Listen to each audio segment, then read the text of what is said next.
তো আজকে আমি নিয়ে এসেছি এই যে ভোলা মাছ, আগে থেকে নুন হলুদ মাখিয়ে রেখেছি। ভোলা মাছের ঝাল রেসিপি করব, তো দেখতে থাকো কি কি লাগছে আমার। তো আমি ভোলা মাছ নুন হলুদ মাখিয়ে রেখেছি।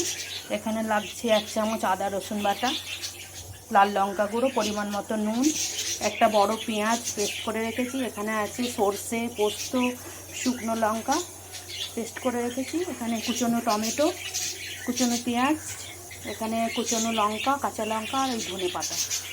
আর রান্নাটা আমি সর্ষের তেলে করবো। কড়াই বসিয়ে তেল দিয়ে দিয়েছি, তো চলো দেখতে থাকো।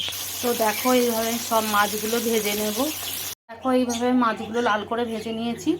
তো কড়াই গরম হয়ে এসে তো তেল দিয়ে দিচ্ছি কালো জিরে, দিয়ে দিচ্ছি কুচনো পেঁয়াজ।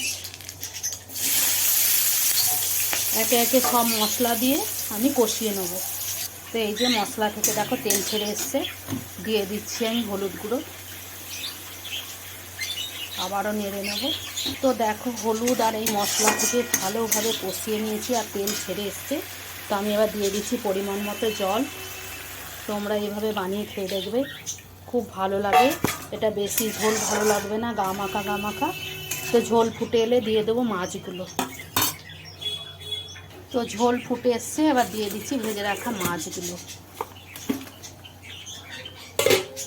ভালোভাবে গুছিয়ে দেবো আর উপর থেকে দিয়ে দেবো ধনে পাতা কোচানো আর চেরা কাঁচা লঙ্কা দিয়ে আবারও চাপা দিয়ে কিছুক্ষণ ফুটিয়ে নেব।